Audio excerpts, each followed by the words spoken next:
All right, everybody, welcome on into the video. We're going to be doing a mock offseason for the Minnesota Vikings here, running through free agency and the draft.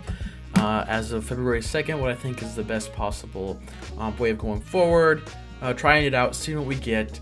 But yeah, so let's get started into this. I'm not going to waste your guys' time no more. Let's get right into it. So first off, we're going to start with our salary cap. I'm trying to figure all this out. We're sitting at $58 million. And the first things first is I'm not bringing back Sam Darnold. I don't think in any scenario it makes any sense to bring back Sam Darnold, whether that be at $30 million or $20 million. I'm completely out on Sam Darnold. It just with having McCarthy on the roster, and I know having that rookie contract and having the cap space, what we do, it just makes so much more sense to try to build around McCarthy and bring in a strong team to build around him and give him the best chance at success versus bringing in Darnold and maybe starting Darnold for another year. I think the best option forward, going with McCarthy. So first off, let's start with our contracts. Let's go. I think the first thing we're going to hit is extensions. I think we're going to Van Ginkel for an extension. Had a phenomenal year, especially at that price of $12 million. He played phenomenal. So we're going to give him another 3-year extension at about $15 million. So let's add that in. And let's go bump that last year up to 17. Let's try to bring this year down to about 8. Try to move around cap. I think if we could get him at a 3-year, $45 million extension, that is a steal. I've seen PFF, I believe, has that as like what the value would be. That is a home run. I would take that any day. I would pay more for him, but we're going to go with 15 because that's what PFF had. Okay, so we got Van Ginkel extended. We created some more cap space. We're up to $60 million there.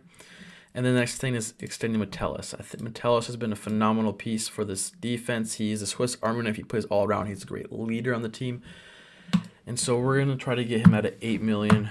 Let's do a 2-year extension. We'll do 8 and 9. And he's just been a phenomenal piece to the defense. So we get him locked up. And then we come down to Josh Oliver. Now that $9 million cap hit is kind of rich for him, so I'd like to bring that down somehow. So again, I'm gonna give him an extension, try to bring it down for this year. We're gonna do like a we're gonna do $6 million, and then try to get this down to like 4, if that works out. And then we got to bring back Harrison Smith, I believe, with Brian Flores coming back. That he comes back for 1 more year. So we got that. Let's just get him at $8 million. I think that makes the most sense. And then we're sitting at 62 right there. And then I think we need to make some restructures to make more room for free agents. So let's restructure Brian O'Neill. And then we're looking at 71. And now we got to go look at our own guys and who we want to bring back. I think we bring back Theo Jackson. I think he has potential to be a starter. We're going to bring back Jahadi Ward. So we have the main guys that we're looking at bringing back or letting them walk, and this is going to be the tough discussion, is do we let Cam Bynum walk or do we let Byron Murphy walk? And I think the value of paying a safety versus a corner, it's definitely the value ends up being a lot better with paying a corner. Safety is an easier position to replace, and I think if we could get Bynum for somewhere in 10 to 11 million per year, I'd be interested, but anything above that, I'm letting him walk. So I'm just going to let let Bynum walk, and then we're going to play it out into free agency with Murphy. We're going to let him test the market, and we're going to see what the market gives him for what the market value is for him, and then we'll be in there watching that. So we will bring back Jahadi Ward. Let's bring back Johnny Munt, and then we're gonna bring back Cam Akers. I think Akers is a good number 2 back. I think you've played well in that role. And guys, I think I'm bringing these guys back at like the minimum. A lot of these guys, I think they'd probably get more, so that we probably have less space than that. And then I know there's discussions about Bradbury. Do we bring him back? Do we cut him? I say bring him back. That $6 million is fine. He plays fine at center. Definitely, there's upgrades out there on the market, but I just think that this isn't the year. I would think I'd rather spend it in other places, try to improve the guards or the defense. We'll bring back right. And then the discussion now ends up being with QB2. Do we bring back Nick Mullins? Do we bring back Daniel Jones? And now with Daniel Jones, he probably will have a market too, and we're probably going to have to pay him. So I think, so with Jones, we're probably looking at paying around somewhere in the $10 million range to bring him back, similar to what we paid Darnold last year. Other options out there on the market could be like a Zach Wilson, who is a quarterback with a lot of talent, failed in New York. We could have the same deal here where he's gone places like in New York, bad situation, failed. Bring him into with O'Connell. And I think because he's so talented that O'Connell could really fix him up. That's what we're going to do in this situation. We're going to let Jones walk, get a comp pick, and we're going to sign Zach Wilson. Now, he'll be a little cheaper than Jones. Let's say we get him for $6 million. I think that's a pretty good price for backup. And then we also bring back Nick Mullins as a vet. And I think that would be a good QB room. We'll have McCarthy, Wilson, and Mullins. I think we're set there. I want to bring back Shaquille Griffin. He played well this year. And I think get him 4.5. That's fine. And then I think we let Gilmore walk. And then we let Murphy test the market. And then we go him in the free agency. And so my number one free agent target is going to be Trey Smith. And we have $60 million in cap space.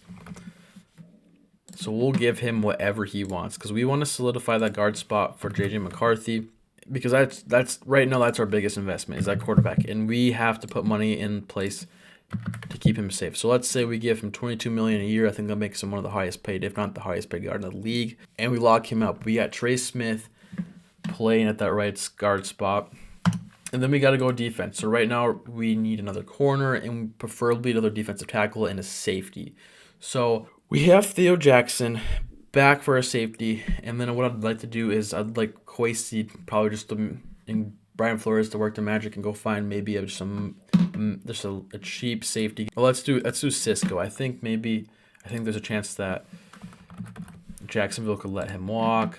Let's offer him let's do like a 1-year deal for $8 million and see if we can get that. I think that's a fair value. Okay, we get him in there.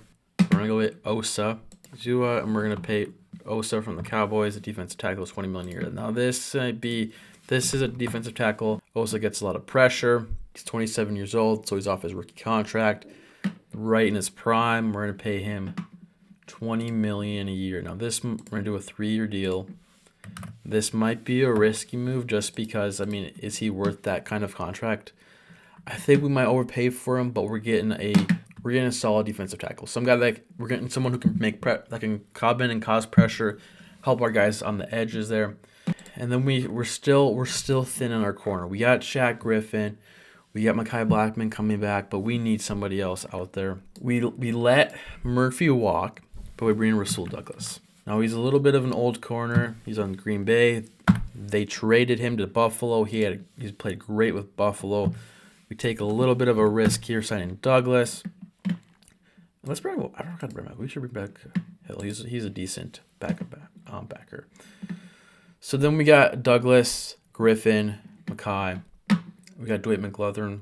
We come here. We look at the depth chart. This is what we got. So we got Darrisaw, we got Brandel, we got Bradbury, and then at our right guard spot we're gonna have Trey Smith, O'Neal, everything, and then quarterback we're gonna have McCarthy with backup Mullins and backup Zach Wilson, Wolfcab, Akers, Ty Chandler. Running back is gonna be the position we want to address in the draft, and then for the most part the defense we're gonna be keeping it the same except we'll have Osa at D tackle there. And then for corners, we'll have Griffin out here. We'll swap in Cisco at safety. And then we'll bring in Rasul Douglas at corner. We got McGlothern. I think we should bring back Questenberry as our backup tackle swing guy. We need somebody who can step in and fill in for Darrisaw if he misses some time. He should be good by the start of the season, but just in case we need somebody there. And then we have $5 million in cap. So we still need to make some room. We let one guy we didn't address, Aaron Jones, we let him walk. We're going to extend CJ Ham again. We're going to give him another $3 million. We're going to have 2.5. And then we're just going to try to cut this down to 1. Bring that number down. So we're sitting right now at $7 million. That 18 is looking a little scary, but we have a lot of cap room at 27, so we can move some stuff around next year to make some moves, but this is what our roster is going to be looking at. Let's head into the draft and let's get this puppy started. All right, so our draft is going, and the positions I'm eyeing here in the first round is we're looking at potentially maybe getting another offensive lineman, a corner, another D tackle, and running back. I think those are the 4 positions that we are looking at here. And obviously, since we're pretty thin on the draft picks, trade back is definitely in consideration here. I'm liking that Rams offer. I don't think that's super realistic. I think that's a little rich, getting that 100 pick to move back. It's a 3rd round pick to move back like 2 spots. So let's go a 4th, and I believe that would be a 6th. Let's see if they take that. Perfect. So we require 2 more picks from the Rams. We're still on the clock here at 26. We get more offers, and let's go look at running backs.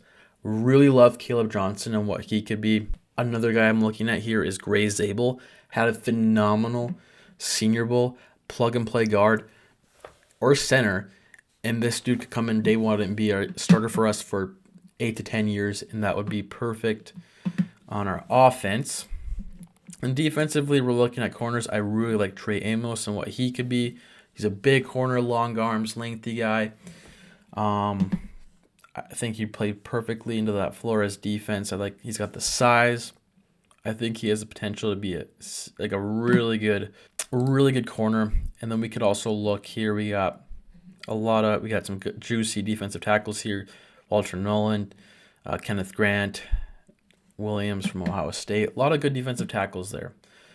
But this running back position, Caleb Johnson would be phenomenal.